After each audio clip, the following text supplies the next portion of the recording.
Matthew Dawkins. I am one of your hosts, and here are my co-hosts, Dixie Cochran. Hello. And Eddy Webb. Hi there. This podcast, this episode, is a little bit of a special one. It's a bumper interview with the big cheese, the head honcho, the man himself, Rich Thomas, the creative director of Onyx Path Publishing. He is the man that has given us the authority, as well as having the audacity to ask us to make these podcasts weekly, and hopefully that's going down well with you.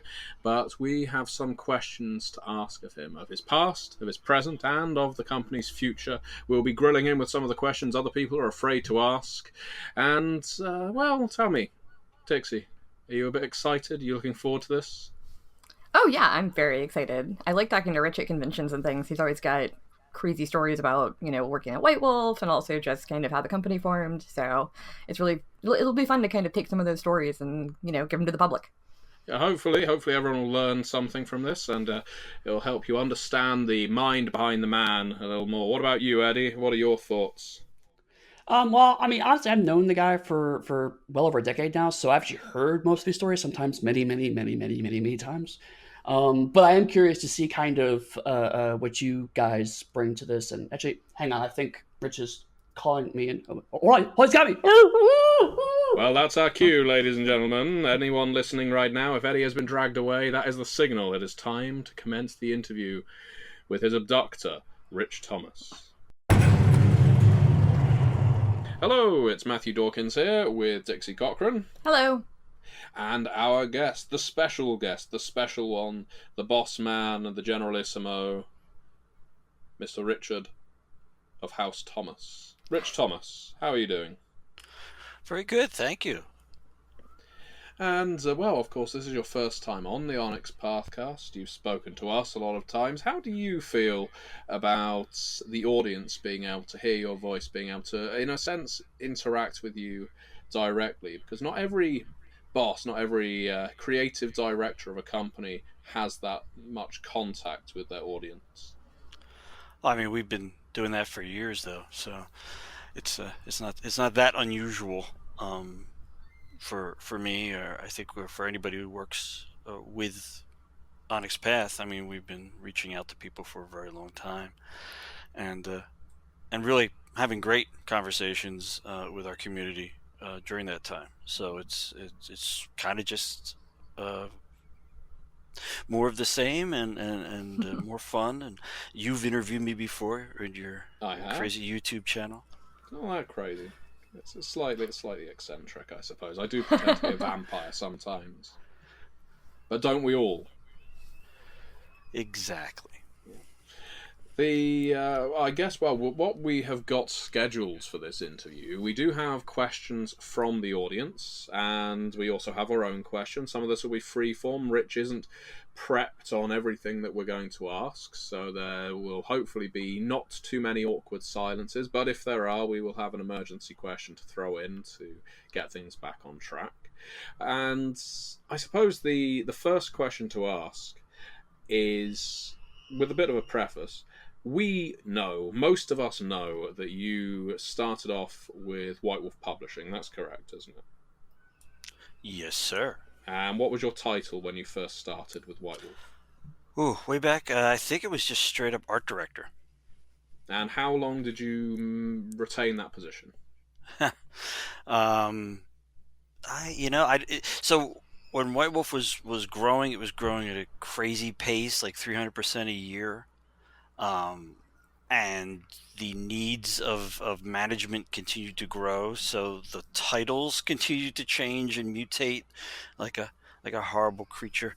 And so there was all kinds of titlings that went on. Senior art director. There was one about production and design. Vice president of production and design, I think. There's just So I mean, basically, I was hired in originally to oversee all of the visuals that and was responsible for all the visuals that would come out of White Wolf, and that didn't change. Just more and more people were hired on as art directors and designers and other things as we grew and grew and grew, and I was continuing to manage all those folks. So the titles kept changing. The responsibility ultimately always came down to making sure that the stuff that we were putting out was as gorgeous and on time was another big part of what I was supposed to be doing as we could make it. So there's going to be a lot of people who listen to this who aren't going to necessarily know what an art director does, or rather what you have done specifically where in your work with White Wolf, or before or surrounding it. And I mean, I know, and Dixie knows, you've drawn, you have illustrated for Magic the Gathering, you've contributed illustrations to the White Wolf magazine, and of course to a number of the World of Darkness games and subsequent Chronicles of Darkness games too, to large and small degrees. Can you name any specific pieces or describe them that people might know you from as an artist? Well, certainly the original Vampire the Masquerade, the little storyline that was going on at the bottom of all the pages. My section of that, I think, was the last third, I think it was, which is much more at that time, and for that particular project, I was working in an ink wash style, so it's a lot of grayscale. I have one piece from that I tried to get into all the editions that we did, which was the vampire crying the blood tear, kind of looking up at the face and everything. And so that's one that people might have seen just because we stuck it in a bunch of issues. Vampire first, Vampire second, and revised at least, I think, and then I think I got it into V20. So that was that would be a memorable one. I actually, because of the way things timed out, did many more illustrations for Werewolf in the beginning of Mage, at least Mage, the first edition of Mage. So what was that? Mr. Wrinkle? Was he just Wrinkle?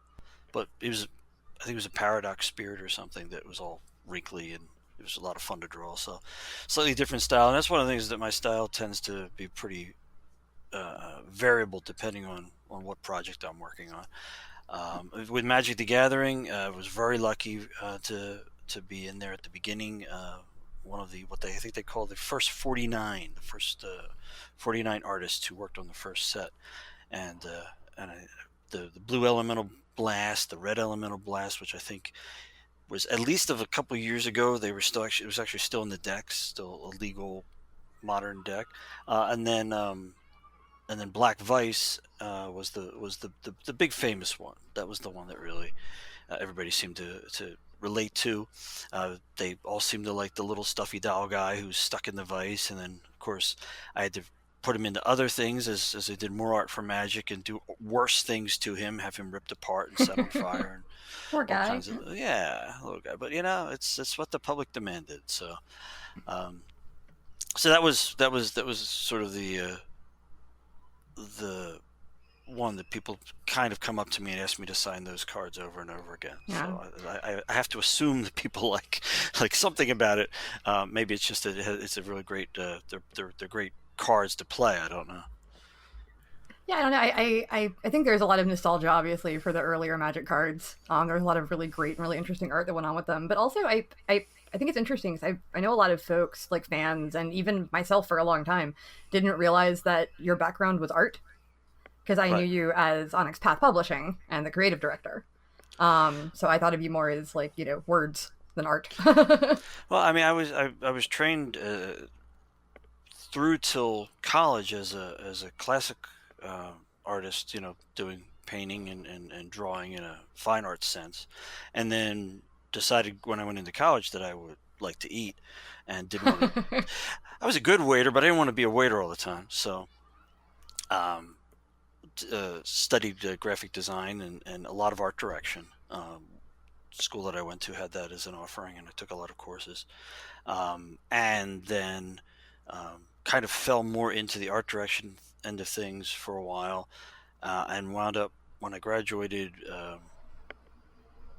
going into doing ad work and online work for and online being television. Sorry, not This is before doing doing television graphics, particularly news graphics. So there's little, broken windows or, blood splatters across murder scene behind a guy's head. I used to do those in Philadelphia. So that's so interesting because like it's one of those things that everyone's familiar with, but I don't think many people think about the people actually creating them. Yeah, it was crazy. In fact, I was just out to dinner with one of our friends from that time period, who was an engineer and was the guy responsible for two things. One, I brought the first desktop publishing system into Philadelphia television, and it included a 3D rendering program, and it was not one of those things where you could render right to your hard drive. The hard drives then couldn't hold the rendered stuff. It had to render to a tape machine, and because of the union, it had to render to a tape machine run by one of their guys. I couldn't do it myself. And so we had this very complicated system of working with this one guy, and he was a younger guy who got what it is I was trying to do. So it was great to talk to him. And one night he said, "Hey man, I'm going to be away for the weekend." I'm like, "I got this animation. It's really important." And he's like, "Don't worry, I've got." There's another engineer. She was hired the same time that I was. She's really smart. I told her what to do. It'll work out just fine. It'll be great. And we went down there and started rendering, and just was talking a little bit. And several weeks later, I asked her out on a date, and that's my wife, Lisa. And we're 25 years later, still together. I didn't know that story either. That's adorable. Yeah, that's why I love told Lisa. So yeah, but that's So you've had good, Matthew. Well, yeah, you've been around the block a bit, as one might say, in the sense of your progression into this industry. And I guess once you entered it in the early 90s, here's a cutting question: have you ever thought, nope, that's it, right? I'm getting out of RPGs completely. This is done for me. I don't think that was the exact mental place I was at with joining the World of Darkness MMO team when CCP and White Wolf had merged. I was running all of what White Wolf Publishing was at that point, with our little team that had stayed in that area, and was asked to come over and work on the MMO, and I had to think about it relatively hard. But the idea of finding out, like I always say this thing, it sounds incredibly stupid, but I'm going to say it anyway. How does it know that I want to run across that field? Right. I really want to know how do these sprites come together and do the things that show up in when I'm playing at the time EverQuest or World of Warcraft. So it was like, I wanted to know how that worked out, and I wanted to help out the MMO team. They were really asking for help, and I didn't want to leave RPGs per se, but the idea of a whole nother area where could make a mark and maybe do some fun stuff. That was certainly compelling, and that was the only real time I've left RPGs. And as we could look back on history, that only lasted for a certain amount of time, and then jumped back with working on the Vampire 20th Anniversary Edition, and realized how much I loved doing it, and then decided it was time that I needed to do it all the time. Right.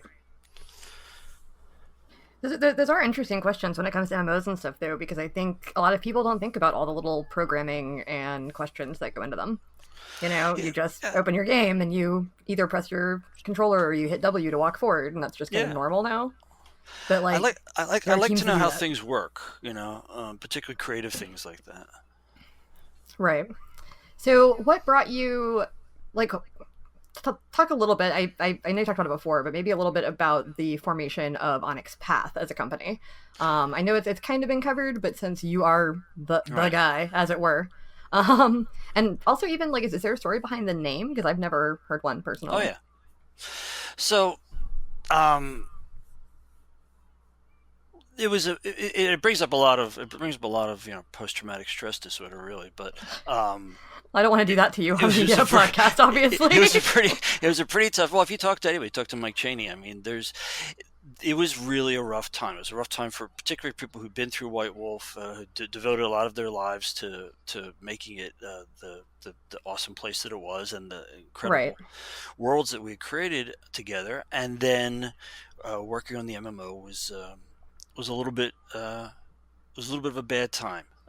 Yeah. I don't, no fingers to be pointed on that, but it was just not fun. Like I And actually remember that when White Wolf kind of got shut down, after a while, I remember even being sad because I actually at the time had kind of an ambition to work there one day. And I was like, I'm never going to do that now, well, we've got some options now, Dix. Yeah, right? But so we were doing that stuff, and the thing for me and why it was particularly hard for me is that in order to do this, to be part of the MMO team, you had to live in Atlanta, and I Right. had moved from Atlanta to back up to Pennsylvania 4, 5, 6 years earlier. My kids were well entrenched in school and what they were doing. I have a personal feeling that the schools up here in Pennsylvania are better than the schools in the Atlanta area. Sorry, Atlanta, you've got some extraordinary schools, I know, but in general, when we moved up, my daughter, when she went to her high school, was she had to scramble to catch up to the kids Right. that were in just in terms of what they know, what they've been taught. So didn't really want to move the whole family back down to Atlanta. So the deal that I made with them was to live in Atlanta 3 weeks out of every month, and 1 week I'd be back home attending teleconferences and stuff like that. Still working, right? It wasn't vacation week; it was Right. still a work week. But I'd be in my house with my kids and and the whole family. So I committed to doing that for 2 years. And maybe 2.5 years if the release date was in sight, and it got That to two and sounds a half. rough. It was brutal. It was absolutely brutal. I mean, Lisa was basically a single parent for 3/4 of every month, and as much as we tried to stay connected, and we'd have dinner together. They'd have the computer pulled up to the table, and Cyber Dad was there because we'd Skype while we were having dinner. It was still just absolutely brutal, and got to 2.5 years, and they said, well, we're probably at least a year out. And I said, I can't. I gave it all I could give it, guys. And so that was when V20 was starting to actually get some incredible response. And I said, look, why don't I do this? Eddy Webb would like to do a transmedia group. He and I could do this together. We'll do other things. We'll do more books for Vampire 20th. We'll do any sort of publishing stuff that you guys want to do in house. So we did a little thing for a brochure for Eve, things like that. And that's what I was doing when the big layoffs came. And from my perspective, seeing people that were from the old White Wolf that I had hired personally 15 years earlier, now be on the cutting block. I was like, I can't do this. I can't do it. He's like, well, yeah, actually, Rich, we'll need you to be involved with Eve more. And it's like, you know what?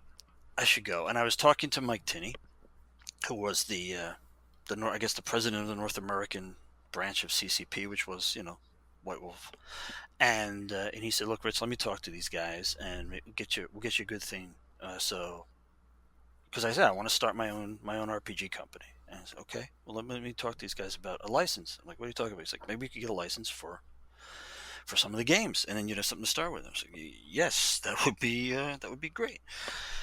So previous to that, when we were doing the various transmedia stuff, I pitched an idea to Mike about a sort of a subscription service for real, more hardcore White Wolf fans that was going to be called the Onyx Tier. Okay. And the Onyx Tier was, black and scary, and and it was going to be something where they could subscribe to the things we were putting out, but they'd also get insider stuff, things like that. Just kind of we wanted to use the internet as the base for that, and And so when I left, I was like, I'm just going to start this new company. And it was actually Tinny who said, well, you're going to take that Onyx thing. I was like, yeah, but I can't take Onyx Tier. That doesn't sound like a company. It's more like Onyx Path, really, because I don't know where I'm going. And he was like, hey, that's good. I like that. Yeah. So that's actually where the name came from. It was mostly, and as a metaphor, I was taking this huge step into the unknown, into the darkness, Right. and all I could see was these very faint glimmers of where I might go along this kind of path as I work my way forward. So it was both something that just came out of bopping ideas back and forth with Mike, but also really was evocative of where I was mentally. And there's been a few times when I've thought, what is happening here? What am I doing? I mean, wait a minute, you're on a path, man. It's a path in the dark, and it's cool. Okay. I think that's worked out rather well, hasn't it? So far, so good. That's what they said to the guy who'd fallen out of the 80-story building on the way down. So far, so good. How you doing? So far, so good. So I've got one question for you about the White Wolf era, and then we'll move on to modern events. And I'm going to ask you this question, although I already know the answer. At least I think I know the answer. And that's because I think this is something a lot of people don't know. And it's regarding what was at that point called the New World of Darkness and is now called the Chronicles of Darkness. So quite a lot of the time, the claim gets thrown at games like Vampire the Requiem, Werewolf the Forsaken, and so on, that they killed White Wolf. And this recently came up on the Onyx Path forums. And you swiftly swooped in to disabuse people of the notion. But there's this idea that the New World of Darkness was a sales failure, a marketing failure, and it completely murdered White Wolf Publishing. And I happen to know that wasn't the case, but I was wondering if, from the horse's mouth, as it were, what was the situation? How did the company build up to what became known as the New World of Darkness and is now Chronicles of Darkness? And what effect would you say it had on the lifespan of White Wolf? Well, Wilbur, Whoa! from the horse's mouth, 14 years ago. Yes.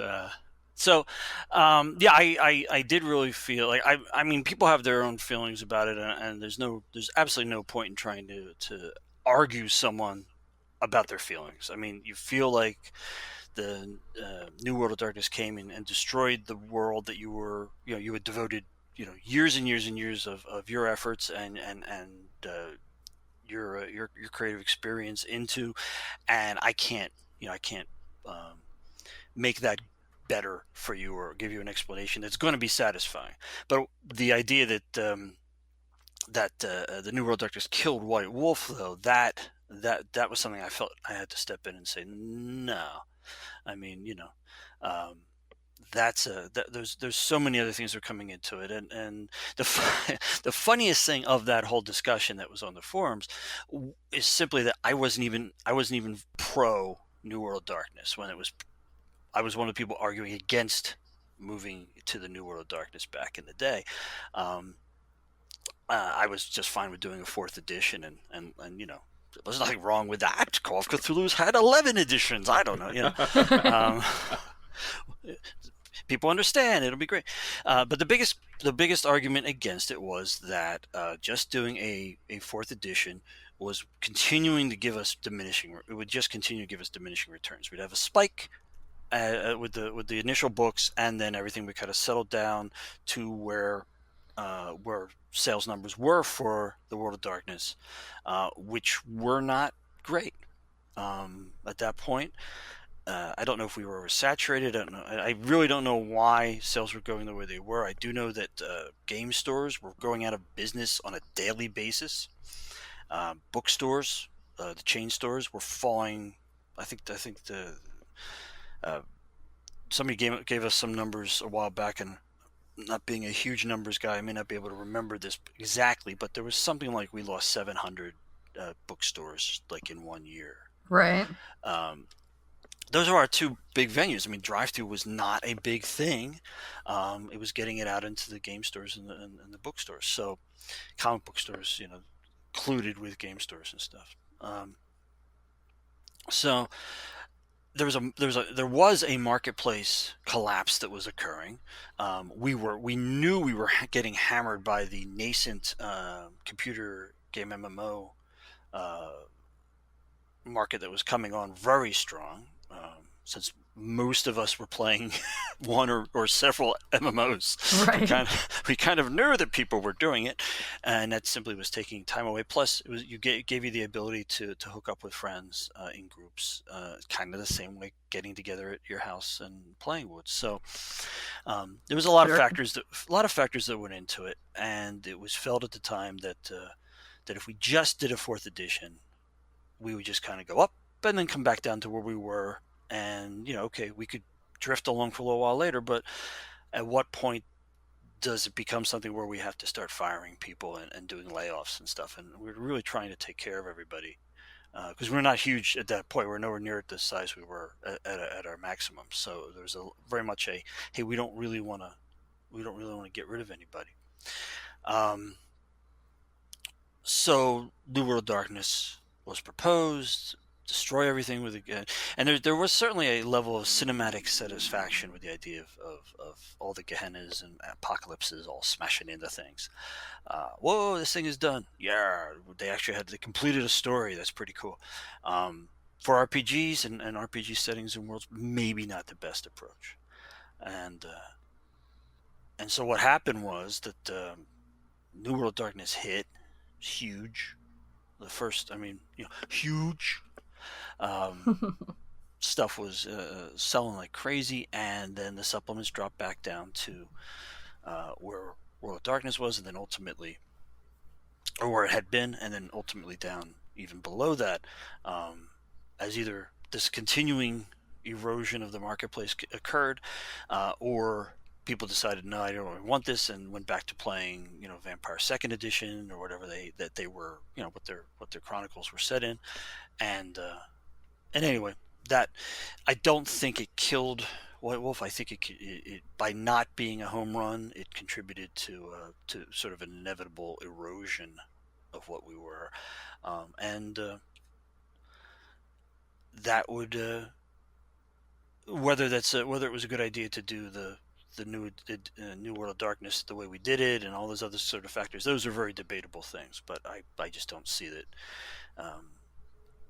I don't see that we didn't gain what we hoped we were going to gain, but I don't think we lost what we lost based on the New World of Darkness. So, on to the present era and Onyx Path Publishing, and we've spoken about its genesis. If you're listening to this podcast, you probably know what Onyx Path Publishing is. So we're not going to go into how we produce our books. We've got other podcasts for that. So we're not going to go into Drive-Thru RPG, where you can buy the majority of our products, or anything like that. But what I would like to know, and I guess this is more of a creative question, is since Onyx Path Publishing's foundation, let's think of 3. Rich, can you name so far in this company's relatively short history 3 highlights creatively that Onyx Path has hit for you? 3 things that you look on with absolute pride, or if pride is too strong a word, satisfaction that yes, this is the kind of thing we want to be doing in the future.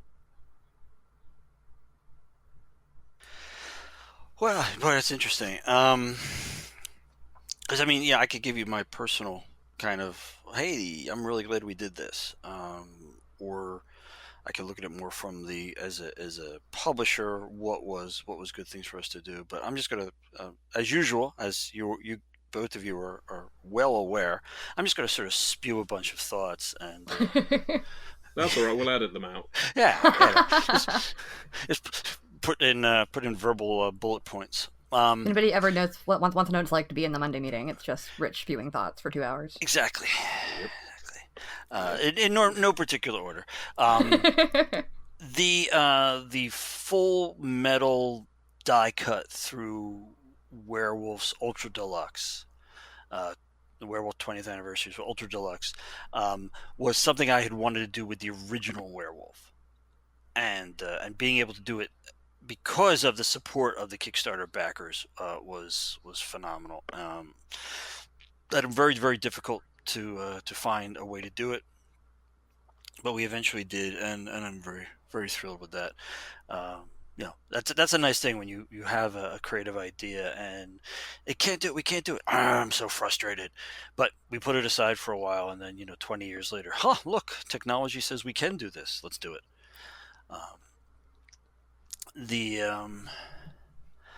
I think I very much enjoyed working on Pugmire with Eddy. That has been a lot of fun, and it's also I really, really always enjoyed world building. It was one of my favorite things to do back in the day with White Wolf.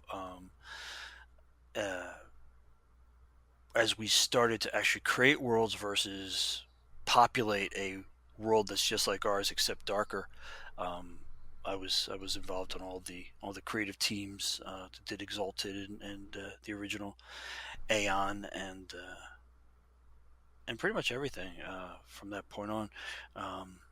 Scion. So those are things that kind of the world building aspect of it is a lot of fun, and I think being able to come back in and bring original creators back to the things they worked on many years ago. For there's challenges. We've definitely had our challenges working with that, but having Justin do Vampire after Justin was not doing Vampire for a long time, and having Rich Dansky, the original Dead guy, being the developer for Wraith 20, and Ethan was the developer for Werewolf and all of its guises for so long, and then having him do Werewolf 20 was that was a lot of fun. And for me personally, along the same lines of thinking, was being able to reach out to my old art guys, my old illustrators, who I hadn't worked with for years and years and years, that I had weekly minimum conversations with back in the day, and now here we are working on new art for some of these editions. That was phenomenal. I'm really pleased and very proud of the second editions of all the Chronicles of Darkness, and I actually like that we moved to the Chronicles of Darkness to differentiate the New World Darkness even more. I love the second editions. There's a lot of stuff that I had tried to, because again, at the time that we were doing the New World of Darkness, the first editions of those games like Requiem, I was in charge of visuals still, so I could put my 2 cents in as a manager and a member of the management team, but I couldn't really make the text be what I thought it should be. And going into the second editions, I could work with Rose to kind of go through and say, look, this thing always bothered me. And anybody who's ever heard me talk to Eddy, invariably we will get to what things don't you like. And one of them that was a big one for me was the Predator's Taint in Requiem. And I just felt when I read it the first time that it set an expectation for the game that was going to overpower what people were really trying to do with it. And I tried to talk to Justin about it. He and I have been on panels where we've argued this particular thing. His thing was it's a sidebar. It's said to be optional. I said it's written down, and people are going to think this is the thing. And by being able to move that away from Requiem was pretty satisfying, and I think this is going to make this better for everybody. So things like that. Okay, so you've mentioned about the creatives bringing people back, like Dansky, like Ethan Skemp, and on the subject of creatives, I guess line developers and the like. As this is the podcast that asks the questions everyone else is afraid to ask, and we're prepared to give you a grilling. Oh no! Yes, that's right. It's the 1-2 punch now. Matthew has me in his targets. I do, yeah. You are locked in my sights. I'm going to ask you about a couple of projects, a couple of lines recently. In fact, a few. that have had a key member of staff or key members of staff drop from the project and at an inopportune moment, either due to a change in life or a change in business relationship with you. I think that's a kind way of putting it. And rather than getting into any sort of gossip or naysaying, what I'm interested in is the impact that has on you as the creative director of Onyx Path, and what impact that has on the company. How do we recover when, without beating around the bush, a game like Exalted or a game like Changeling the Lost, which are pretty high-profile games, lose developers or lead writers or what have you at a midway point during the production process? Because clearly we invest a lot in these lines. So what do you do to handle this kind of thing? And how do we ensure that we're taking the right course following a departure like that? It's definitely a tough situation all the way around, and as you say, I mean, I've made it. I don't know that I've said it officially out in the world, but our policy on these sorts of things is not to engage in, you know, finger pointing or what's up here. We're going to give you full disclosure because the people need to know. I don't. Well, yeah, it's unprofessional. I don't find it to be professional to air those sorts of things, particularly since in any creative endeavor, it's very rare to find someone who's a true villain. It is far more likely that everyone involved thinks they're doing the very best they can, and that everybody feels mistreated by the other party to some degree. So what I prefer to do is to try to find a solution, and in some cases, what we've definitely tried to do, we've evolved sort of a system in the company now that the two of you are involved with now, which is finding ways to adjust what any given developer is doing so that their strengths are being manifest, and if they have areas where they're not as strong, or that they for a lot of different reasons can't do that part of development, bringing in someone or someones who can step in and help out. So that's like sort of that's the bigger that's the non-band-aid solution, is to make sure that we don't run into these situations again, because we're providing people with help, but inevitably we will, and it is a tough thing. Ultimately, you try to get the best people on it with to pick up the the project where it is, and move it forward, and sometimes you have to move back to a part where they can best start to get involved with it, put their own creative stamp on it. Sometimes it can be more of a smoother handoff, but it's never an easy handoff, and it is always fraught with this sort of creative and economic balance issues that all of publishing has. You know, how creative can we go? How long can we allow people to continue to find ways to exercise their creativity better or more, when we also have an obligation to actually publish and to get this thing into the hands of the community, and let it be the game we all hope it will be. So when we have these things, the first thing we try to do, whenever there are problems, there's always problems. This is the nature of people working together, particularly creative people, is to keep communication open, to give people good lines of communication, and to keep an understanding. And if that goes wrong, if that gets weird, or it's just there's no real resolution, so and so simply cannot produce the thing that we're looking for. It is a very hard call, because again, you're going to have to go back to some extent. You're going to have to stop the forward progress. Mm-hmm. Perhaps it was glacially slow forward progress, but it was forward progress nevertheless. And from working with a single or several minds who have an idea of where they're trying to get to bring in a new group, new person, and say, now you get it to this point.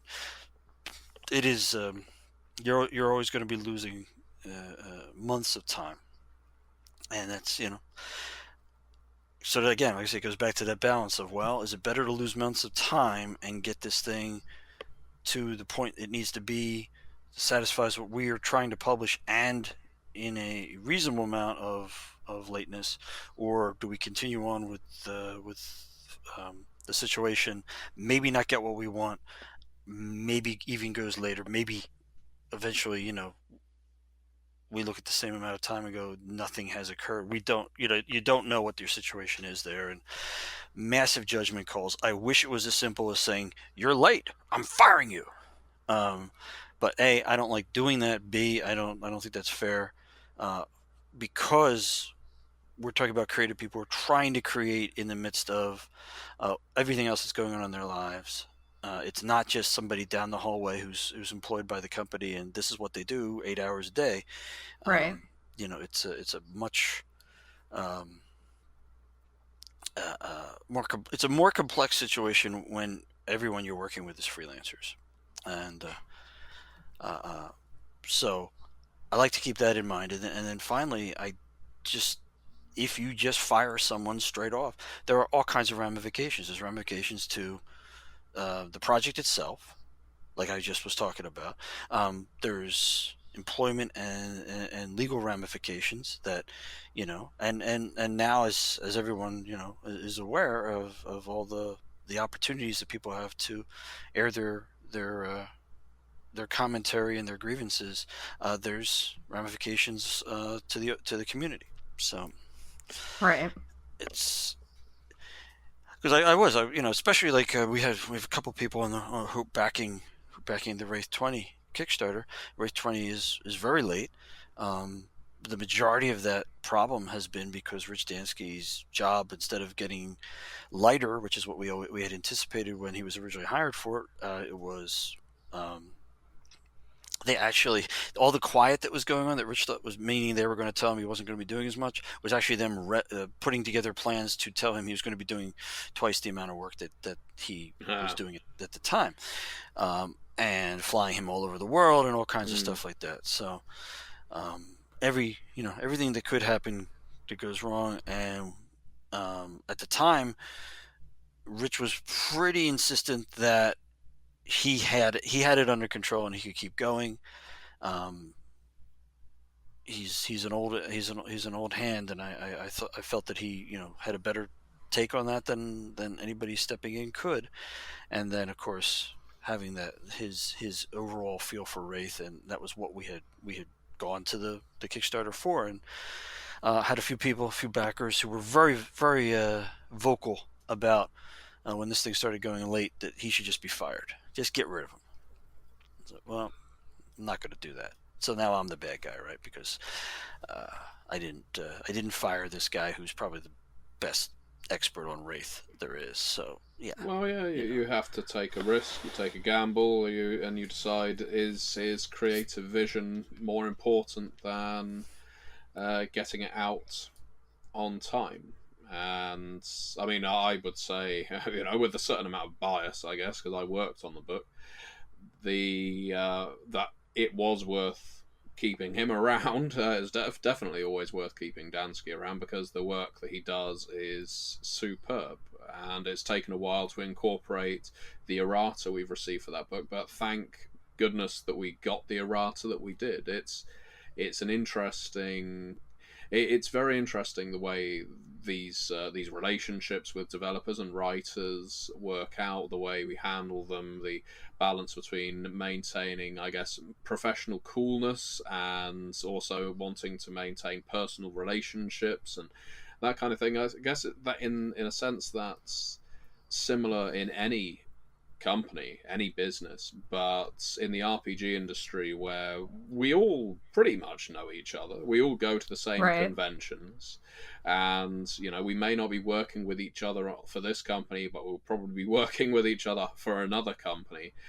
Some people describe it as incestuous, but there's definitely a different culture to the way you might either terminate someone's contract, to use some very harsh words, the way you might ease someone off and replace them with another, or retain them as you do sometimes because you're determined to cling to their vision of what the game's going to look like. I suppose, in a way, and it sounds a little airy to say it, there isn't a right or wrong. It's a case-by-case basis. It's very case by case, and sometimes you're dealing with people whose own self-image is tied into what's happening. Again, I try to be as sensitive as we can be for what will allow us to have as much of someone's creative abilities being applied to the project as possible. And some people do thrive under incredible tension and stress. It's a heck of a lot more creative people who just dry up. And so we try to walk that and find a good way to do that. And I think your example, Matthew, actually, of the work that you are doing with Rich now, to fill in some of those gaps that he can't hit himself because of the circumstances of his day job, is part of what we've tried to evolve into, and that's one of the things that, as a whole, I like to point out about Onyx and what we do is that we're not locked into this is our procedure and we're always going to do it this way, and be damned with you if you can't deal with it. Right. We're always listening. We're always trying to find better ways to do what we do, trying to find new configurations. The recent move with having the two of you and Eddy as sort of in-house freelance developers who are able to help out and jump in on things because of the ongoing relationship. That's a big shift, but I think a really, really positive one, and we're already seeing the results of that with things like, I don't know how long the errata for Wraith could have taken if we hadn't moved to this and if you were not there hammering away in the errata mines, but it definitely would have taken longer. We know that. Yeah. We just know that would have been the case. Well, I'm going to break the tone now with an emergency question. Oh, Sure. no. Yes, so prepare thyself. Something fun and wacky. Something. Oh, right. Well, I may have to go for another one. Nope. Okay, well, I'll give you two. First one is: would you rather be a cow or a badger, and why? All right. Okay. I think I'd rather be a badger. Let's see. Because unlike the cow, I make my own decisions about things. I don't live or die at the whim of some, dirt-clad farmer, or Texan cattle baron. Let's see. I will react to things and do things based on my slightly aggressive nature, and I don't want to give milk. I think that's a fair judgment. And okay, here's another one. This is one that was supposed to go to Ian, and was asked of him when recording had stopped. I understand, so it's now being redirected at you, Rich. All right. So thank you so much, eh? Yeah, exactly. So the question is, do you think the plot of the Tim Allen movie, The Santa Claus, could ever happen in real life? I don't know who's listening. I'm going to assume that probably not kids. But if there are any kids listening, earmuffs. I hope not. See, because there's no Santa. Right? Like, he doesn't exist. So it couldn't, because the plot is predicated on the existence of Santa. What a killjoy you are, Rich. So, sorry, but it's no, it's a fair all answer. this darkness. What can I tell you? There's no right answer. There's no wrong answer. There's only the answer you come up with. I'm wearing my black cape and my official vampire candles are going. I would like to talk a little about the projects that are upcoming for Onyx Path. So these days, some people who have worked with you, Rose Bailey and Eddy, of course, with Pugmire, and me with They Came From Beneath the Sea. So Rose's was Cavaliers of Mars. We will pitch an idea to you, and if you like it, you will enter into an agreement with us, an arrangement, a legally binding contract that will differ depending on the nature of the game and what your vision is for it. What is it that drew you to those 3 games in particular? Because they're all 3 of them, in the case of Pugmire, of course, that's out. Monarchies of Mao will be out very soon.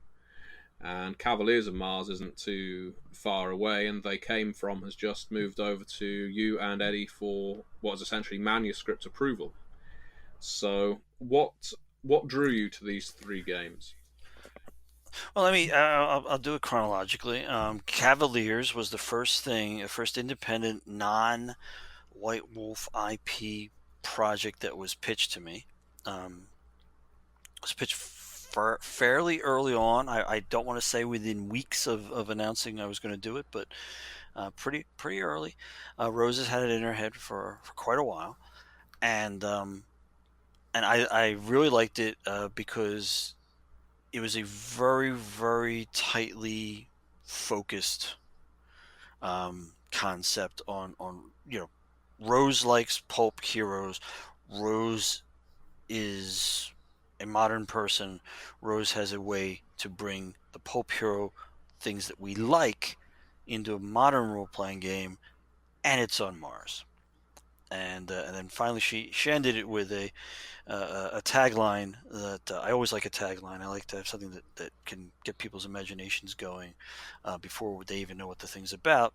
And hers was, and I'm paraphrasing, if Mars has canals, Mars must have a Venice. Right. And that was like, yeah. Now that brings it into a zone where people can, like, all the highfalutin stuff we might be thinking about, and she was working on multiple systems, some of which were including special dice and things like that. That to some extent she actually came back to ultimately, but this was much more convoluted. She was trying to get to work because Rose loves to figure out how to better weld the system and the setting together.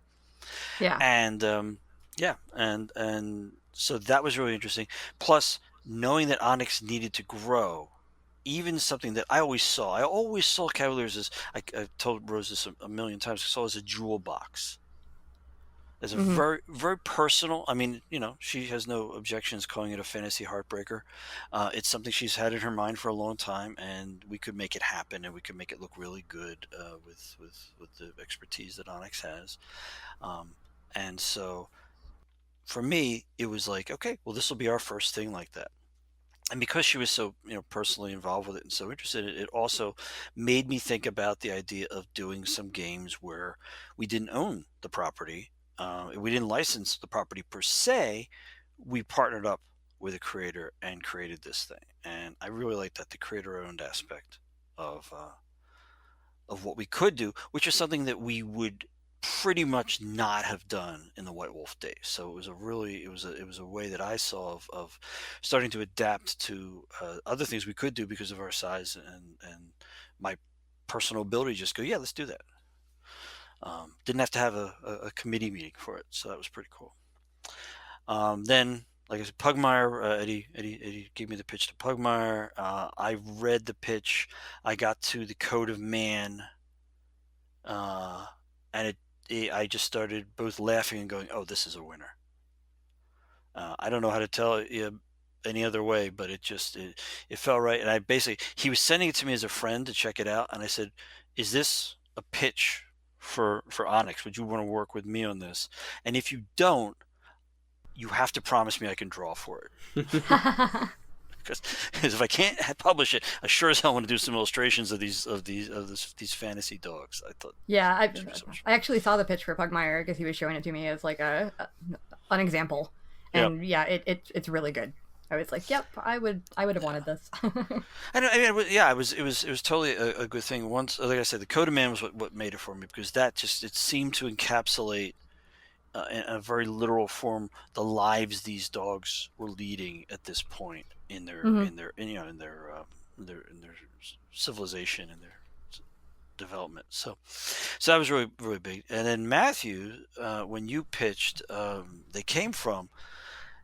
It was a slightly harder sell. Part of it was because time frame wise, I was concerned it was going to bump into the Trinity Continuum, which was already in my mind as what we've now revealed it is, which is that the Trinity Continuum, the settings will be all throughout history and stuff, forward and backwards, and so that was a concern.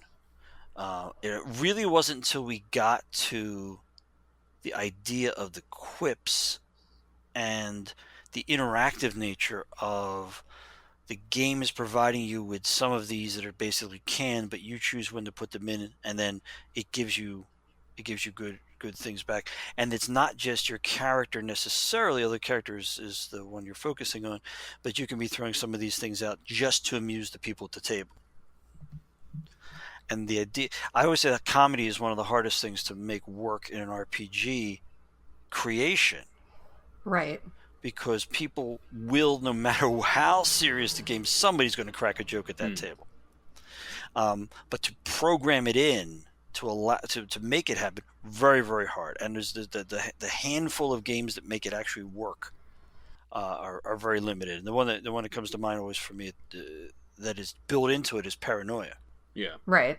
Right, where the entire concept is skewed that way, and so I've always been we were trying to figure out how to deal with the fact that the Buffy RPG was such a good RPG, and it was around the same time we were having some issues with hey, our sales aren't where we want them to be, and damn that they're doing Buffy, son of a, and so put more humor into vampires. Like, no, because if you put the funny in, people can't take the funny out. But if you play it straight, people can put the funny in, and will, whether it's just continual Monty Python references or whatever. That's a big discussion with Pugmire. I mean, that we talk about with people is like, don't, like, Eddy just did a blog post about it recently. That was like, don't, this is why it's not a funny dog game. But also, people are still going to make jokes. Right. I mean, the very first thing that happens with Pugmire is that people all do the dog things, like, I go around and sniff his butt. I meet him and I sniff his butt. And it's totally understandable because we're fascinated by our little friends and we see their behavior and we want to emulate that in a game where we're playing a dog, magic user or whatever. But inevitably, after the first 10-15 minutes of that kind of doggy humor, people start to really run with the concept, and then they start to see the underlying pathos behind it and a lot more of the possibilities of it. They came from once we had the idea that we had a way to get humor into the game that didn't set the tone of the game in the book itself or in the setting itself. It set the tone of the game on you as a player could dial that back and forth really easily depending on how you handled using those things. So I haven't read it yet, so I don't know if people put stupid puns in it yet, but I will. And... Oh, undoubtedly. But no, you're right, and I guess to chime in on it as something of an authority on the game, the trick I find, and through all the play testing I've done with it, is to pitch to players that they came from is a game that embraces meta, in that your players can significantly alter what's going on in the scene. So it's not necessarily your characters can do it. Your characters have powers. The players also have powers, and the quips are kind of a cross between the two, because a player may utter a quip, which is a one-liner, a glib comment that can be prescribed from a deck of cards or randomly rolled from a table, at a completely inappropriate moment. But if the people around the table appreciate it, think it was amusing or dramatic to say that alien tastes like Mama's cherry pie,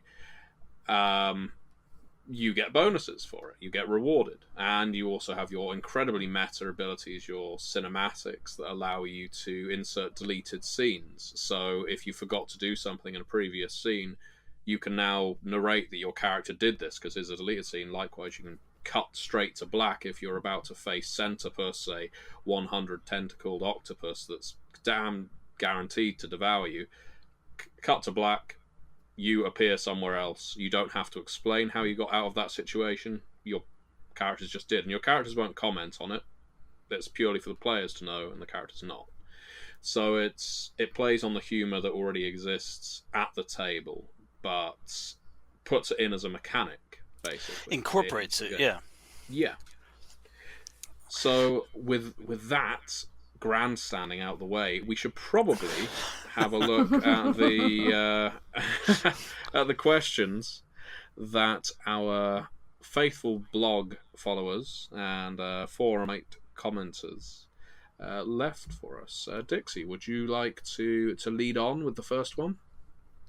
If you have them to hand, or shall I just go straight ahead? I'll charge it. If you've got them open, go ahead. I have to open them. I do have them open. I'm a man. I come prepared.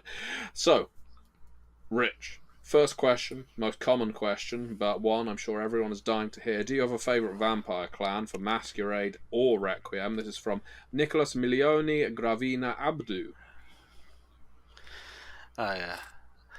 I deeply enjoy many of his questions over the in our forums and stuff. There are more, and I have to go at this with being slightly circumspect because it's a tough thing for me to say, in that responsible for making sure that they're all cool, and so to say that, well, I like this one rather than that one, that seems unfair. It's like, which one of your children do you love the most? Really, but everyone's got a favorite child. No, not if in different situations, different sorts of things. So,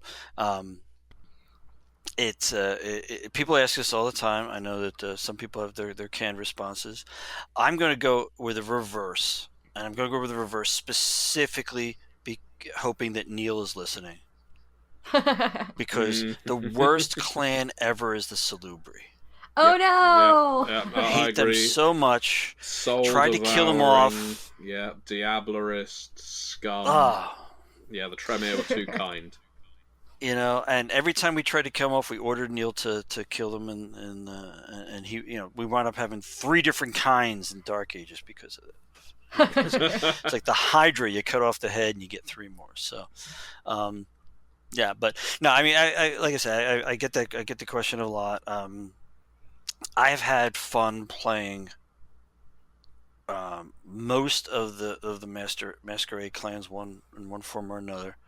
I had some very good fun with playtesting the original versions of Mech-It for Requiem. Good choice.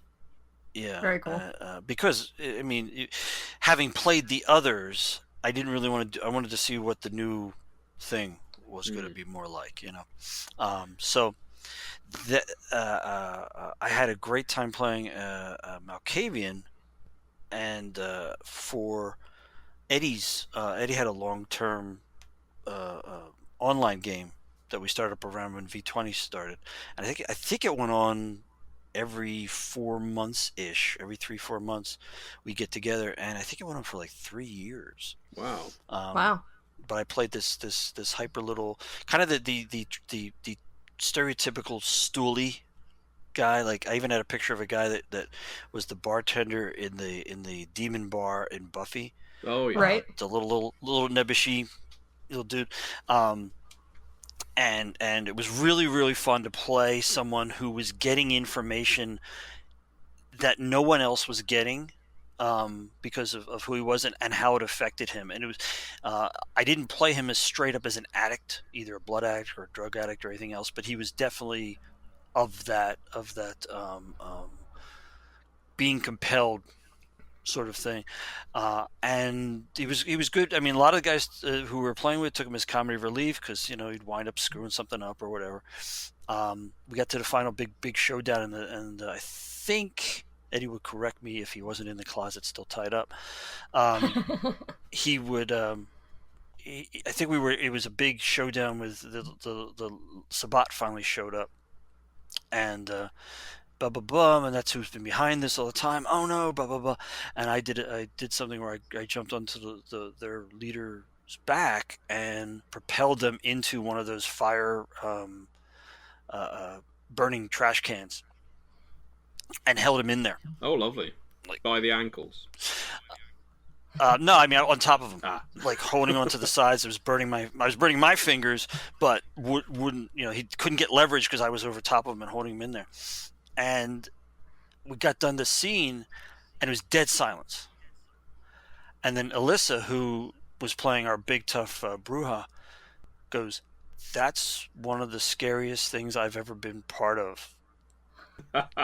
You freaked me out. you just, I was just listening to what you were saying with Eddie, and Eddie was saying to you, and it just freaked me out. I was like, I have successfully played a Malkavian. Right, on to the next question. This one's also from Nicholas. Since Onyx Path was encouraged by White Wolf to pitch V5 supplements, will you pitch them in the future? Yes. Well, that was easy. Do you have any in mind, Rich? Well, I mean, we have several that we are talking to them about, and we have one that was pitched. I don't want to go into the details of where that is or what it's about until we can officially, with all expectation that we're going to move forward with it, announce it. So I'm here twiddling my mustache right now. Yes, there's stuff in the making, but there's also. There's also a huge moment that's occurring with V5 that I think White Wolf from Sweden needs a little room to really let that roll and get the word out and stuff like that. And so we'll be talking about what we're up to with the World of Darkness at another time, I think. Yeah. Okay, Second Chances wants to know, what types of characters do you want to run in Pugmire? I have this idea, and it might be an adventure in and of itself. I'm not sure, and it may take place rather than in Pugmire down at the port city that Eddie has positioned. But I would like to run one of a group of gangster pit bulls who are basically in control of at least the docks, if not the entire underworld, in the thing. And they're all related. They're all family. My pups, way back in the day, I had a brother and a sister.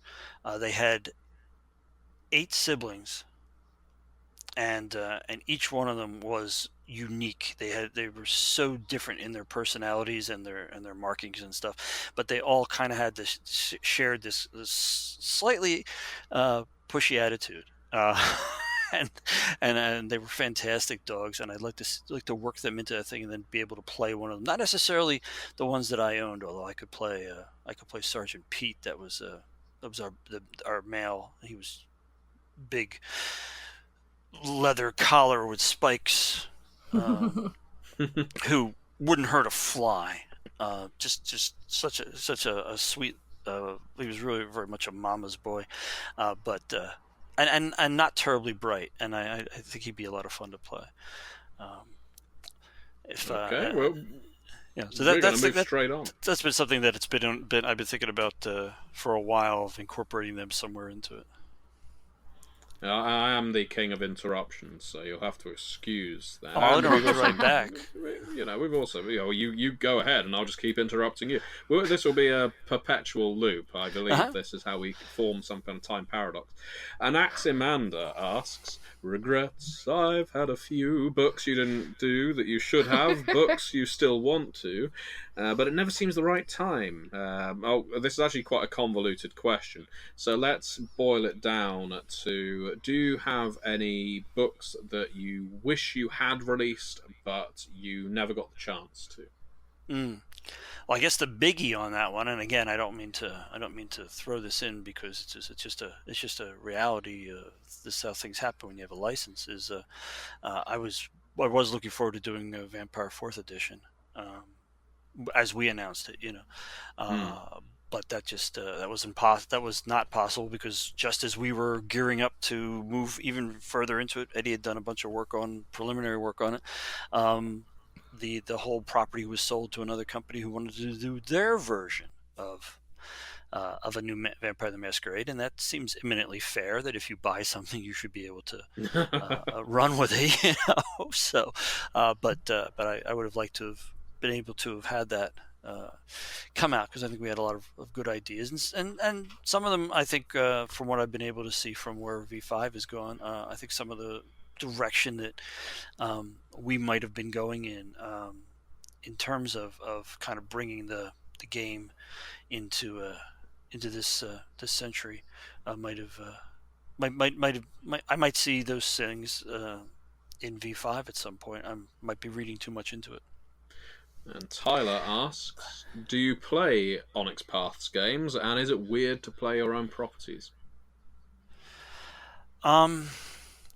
It's not weird for me, in that I think I come at the creation of the games not so much as a game designer, but as a game consumer. So I'm interested in how the whole thing feels.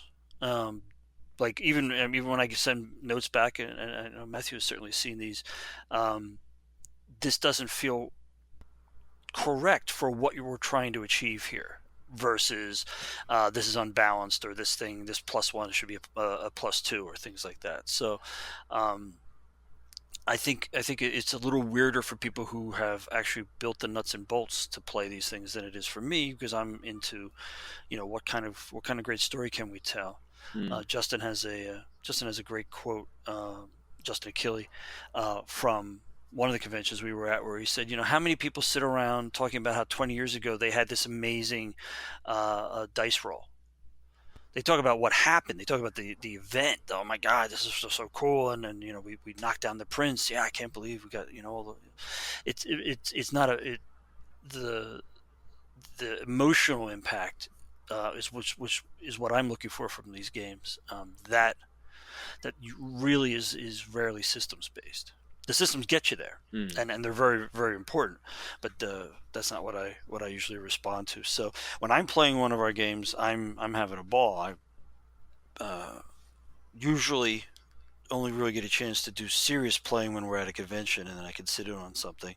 I've sat in on multiple Dave Martin, The Wrecking Crew, back in the day of when we would get to conventions, and they'd have an open spot, and I could sit in and play Changeling or whatever, and then play tests. And I sat in on quite a few of the games as we play tested them. So.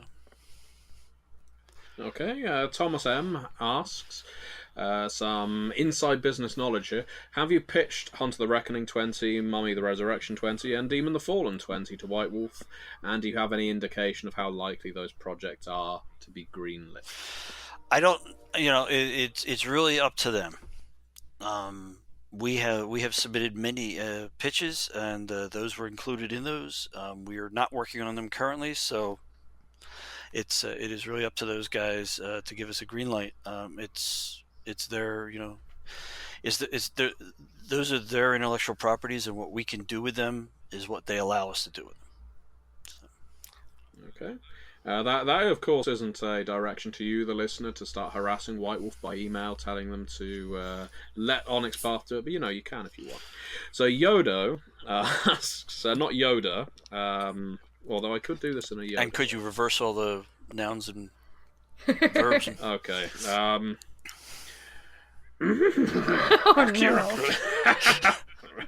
no. Oh no. Now that Onyx Do or do not. There is no try. Do or do not. Onyx Path accurately cannot be described. Darkness World of Company.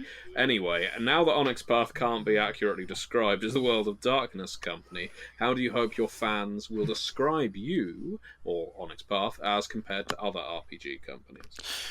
Let me step back on that one a little bit, because it's actually a very pertinent question when you talk about your company and how you want to be perceived.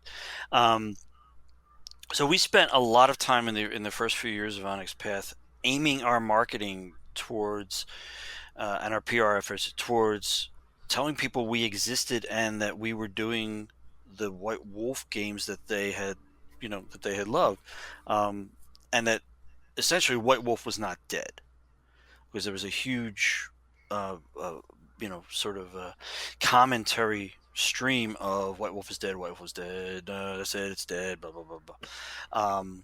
And not necessarily that anybody was wrong for feeling or thinking that, so much as we're here, we're making this stuff, and we think it's really cool. So we were pushing that for a very long time, 2-3 years of solid, this is what we're trying to say. We've begun, once we felt that was working, to move into, we're also doing these other cool things as well. Onyx was always, in my mind, a place where we would be creating really cool worlds and enabling people to enjoy them in a bunch of different ways. Obviously, tabletop RPG being a huge part of that. So the sort of the shepherding of the White Wolf IPs was part of, but not the end all be all for us, and we try to make that pretty clear from the beginning. While we were saying, hey, but we do have them, and they're pretty awesome. You should check it out. As we started to actually get more games and get them out there, whether through Kickstarter or in the public eye, try to build that up without losing a focus for, well, then who are these guys? They just put out like any old game. Yeah. I think we've all seen game companies who have diversified so much that you don't really get them anymore. You just get, I like this game, but maybe not. What are they doing? And so I've tried to be really careful about the kinds of worlds we're creating, the kinds of settings and games that we're offering to the community, and try to keep a little bit of focus on, like I said, that emotional core, that we're not just putting out something because it fills a niche, but because there's a bigger story, something more compelling.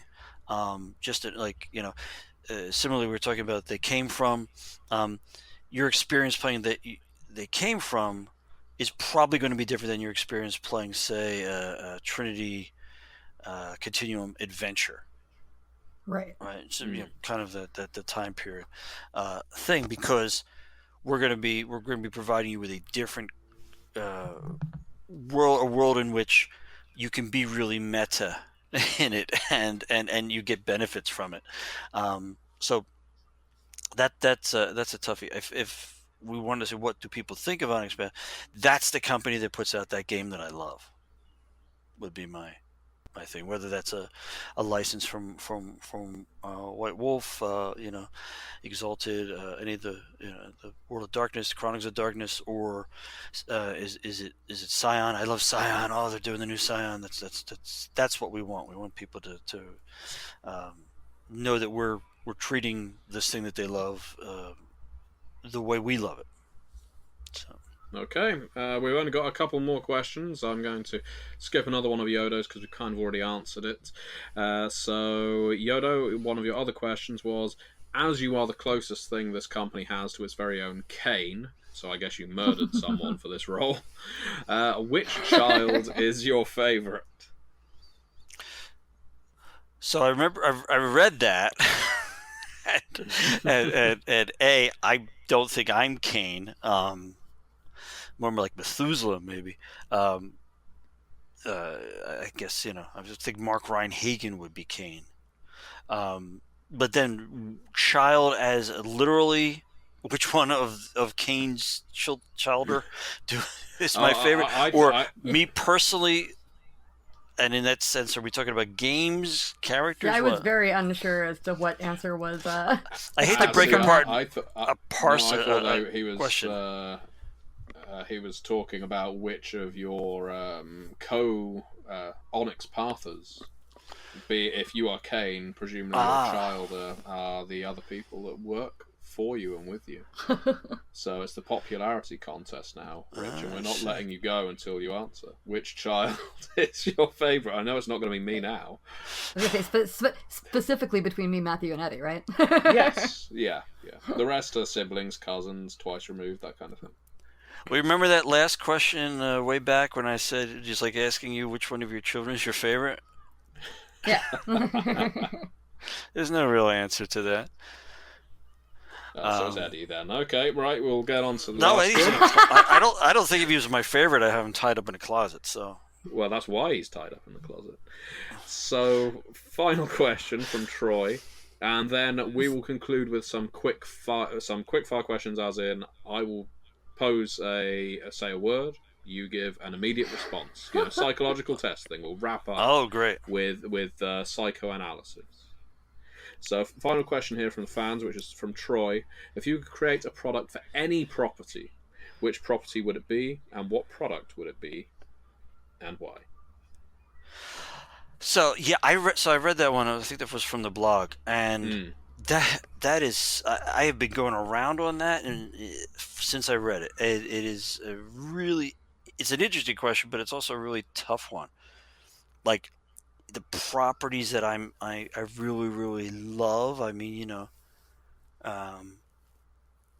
things that would be most interesting. I mean, it's nuts. Especially because some of the things that I really love, they've done RPGs for already, right? Yeah, so that's my issue with that question. Is I'm kind of like Buffy, Firefly. Wait, it all exists. Exactly. Right. I'm a huge fan of the Black Company books, and of course, Green Ronin did their RPG version of that, and I'm like, yeah, this is okay. I mean, would I like a crack at it someday? Yeah. I feel the same. I mean, if I could get my, hey, D&D 6th edition's coming out, but it's published by Onyx Path. That would be a lot of fun, going back to the granddaddy of it all, It's, like I say, we're getting so much more. So here's the thing.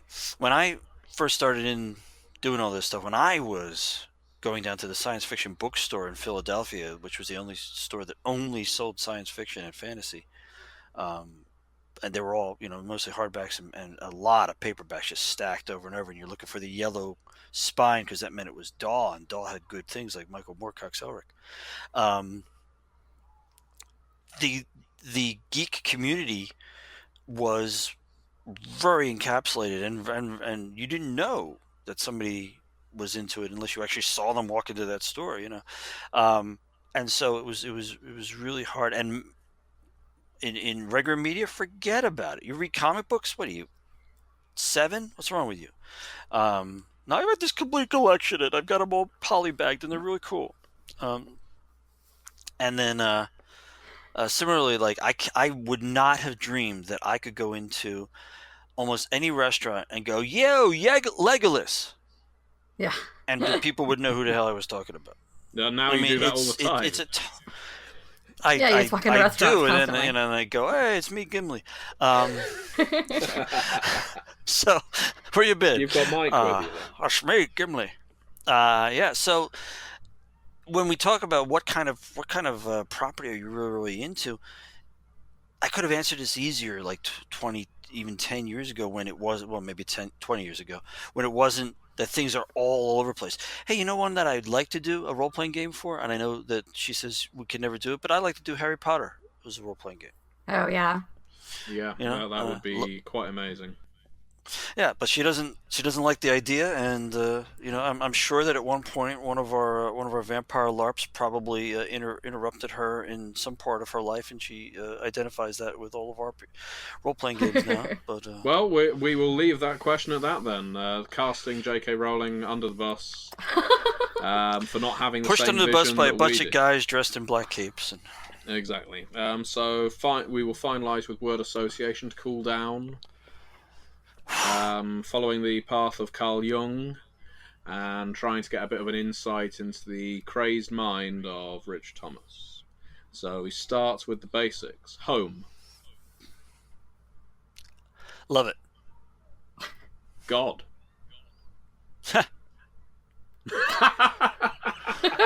Okay. Mum. Aw, my mom's dead. Hero. Bogart.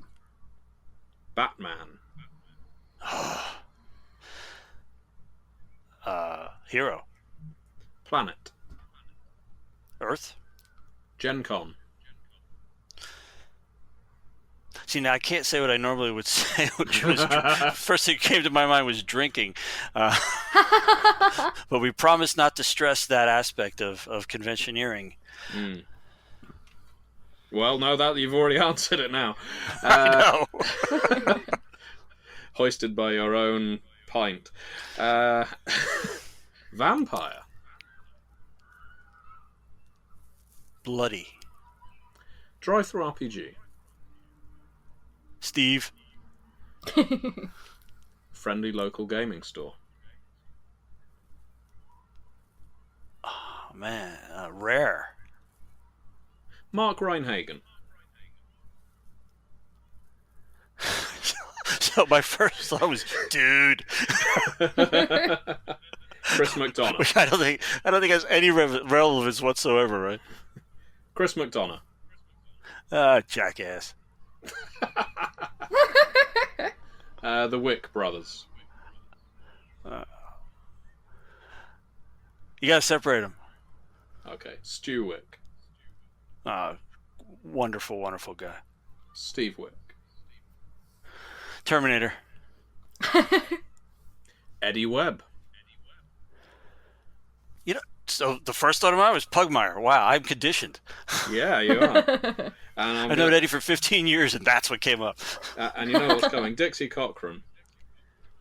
Awesome. Matthew Dawkins. Well, You bastard. I didn't want to use an English word wrong. Role-playing. Joyous. Future. Ooh, Onyx Path, baby. Oh, that's a good place to end. Yeah, I like that. All right. Well, thank you very much for your time, Rich. This is going to be a bumper-sized episode, and I hope everyone enjoys it and has gleaned a lot from your shared wisdom and ravings. Yeah. If anybody has any further questions and stuff like that, I mean, I'm sure I'll be, when we do it, I'll be announcing it on my blog, and there's also, that we announce it on when it comes up. So, any other further questions or extrapolations or anything like that, I'd be glad to go into them. Exactly. If you want to, you the listener want to know of anything that Onyx Path are releasing, just check out the onyxpath.com every Monday night or Tuesday morning, and you can see an update every single week of upcoming releases, where they are in the production process, Rich's thoughts regarding current products, and so on, and occasionally guest bloggers too. But Monday evening or Tuesday morning on the onyxpath.com is the place to go to find out about the games we are releasing. And I'm gonna say bye-bye, Rich, now, and we will cut to the outro. So bye-bye, Rich. Okay, Bye, Rich. Thank you. bye, guys. Thank you so much for talking with us. It was fun. Well, that's that then. The interview is concluded. Rich is on his merry way, but I feel, Dixie, like we're missing something or someone. I think. Eddie's still in that cupboard. Oh, it's one of the adults from Charlie Brown. True. Well, I think there's only one thing for it, and because we've not mentioned wrestling so far in this podcast, and is now a staple of us to do so, I'm going to have to climb to the top turnbuckle and come down with a resounding elbow drop on the cupboard door. Oh yeah! Down I go, smashing the lock off of the door, snap into it, and out. Out comes the man of the hour. Miss Elizabeth is actually Eddy Webb. Next time I'll be drills holes in the cupboard, because there's stuff in there. Well, welcome back, Eddy. Thank you. So it sounded like it was fun, what I could hear through the door. Well, I had a good time. Yeah, I enjoyed that a great deal. I want to know, though, Eddie, are the bodies of all of Richard's former colleagues, ex-White Wolfers, ex-Onyx Pathers, in there as well? People who've been stashed away and just forgotten about? I can either confirm or deny that there are corpses in there. Oh, well. We'll see, because I couldn't see them. They're just so dark. Well, we'll explore that rumour for another day. What happens to an ex-Onyx Pather or ex-White Wolfer?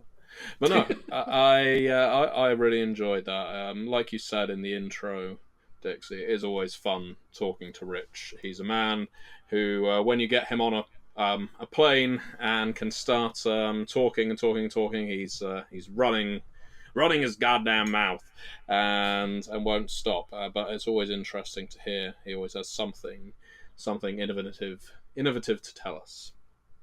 Definitely, yeah. I like every time that he tells a story, or read a con per weekend or whatever. There's always at least one I haven't heard before. Like, I love that he told the story of how he met Lisa, because she's amazing, and that was adorable. Yeah, I suppose not many people know Lisa, Rich's wife, is in charge of all of our finance at Onyx Path as well. So we have to stay on their good side, really. Rich is the boss. Lisa controls us getting paid. So we love them both dearly. But they're lovely, lovely people. We would never say a bad word about either of them, ever. Also, if you came to our booth at PAX Unplugged last year, she was working it with me, and she brought cookies, and it was the best thing ever. Oh, wow. I missed out on that. Yeah, so did I. Yeah, I got to work with Lisa the whole weekend, and I got to eat about 1 million pumpkin cookies. Oh, my God. Yeah. I don't know if I'm going to be at PAX this year. I would assume not. And I guess let's close out this podcast by just having a brief discussion. What conventions are we each attending in the next, 6 months or so? Eddie? Let's see. By the time this goes out, we should be all getting close to Gen Con. I think we're all going to that one, the big granddaddy convention. Aside from that, though, I will be briefly at a speaker at Broadleaf Writers Conference, which is a conference in Decatur, Georgia. Specifically, I'll be talking about interactive fiction. It'll be the first time the Writers Conference has talked about that particular topic, so that's going to be exciting. And then after that, I'm going to be at Save Against Fear, which is a conference about set by the Badhana Group, and they use tabletop games and role-playing games for therapy purposes. And they're specifically really excited to have Pugmire there because they've had a lot of success using Pugmire in therapeutic settings. So that's going to be really, really exciting. Yeah, I'm going to be at Gen Con, obviously. And then I will be attending Dragon Con just for fun, because I go every year. This will be my 20th Dragon Con in Atlanta, Georgia. I just go and hang out and have fun. We'll have to have coffee then when you're in town. Yeah, totally. Yeah. And then I will be at PAX Unplugged, I do believe, again, in the fall. And then there's Lonely Me. I'll be at UK Games Expo at the beginning of June, but by that point, this podcast will already be out in the wild. So hopefully I think you've already been to UK Games Expo. Yeah. So that was fun. He hopes.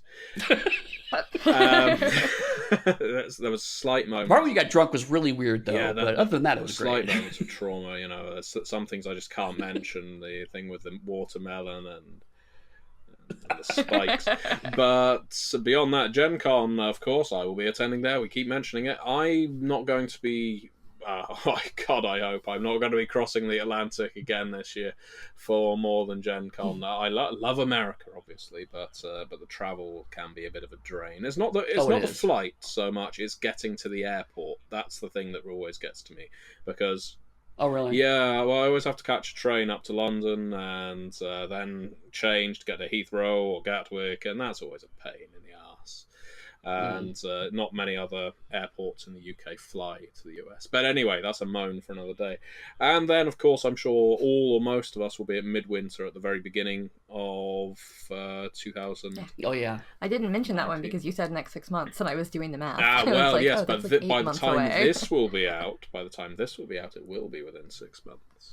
He's using imperial math as opposed to... Oh, okay. Yes, proper math, because after all, what measurements don't make sense when they're in multiples of 12 or 13. And on that note, I think we will come to a close. Thank you very much, everyone, for listening. My name is Matthew Dawkins, and you can find me on social media, as I've already mentioned on the interview, on the Onyx Path forum, and on YouTube as The Gentleman Gamer, on Twitter as Clack Click Bang. And Dixie? Yeah, you can find me on all social media at Dixie Cyanide. Dixie like my name, Cyanide like the poison. And Eddy? Eddy? You can find me just about anywhere at Eddy Fate, EDDYFATE, or at my website, eddyfate.com. Thank you very much. And remember, everyone, many worlds,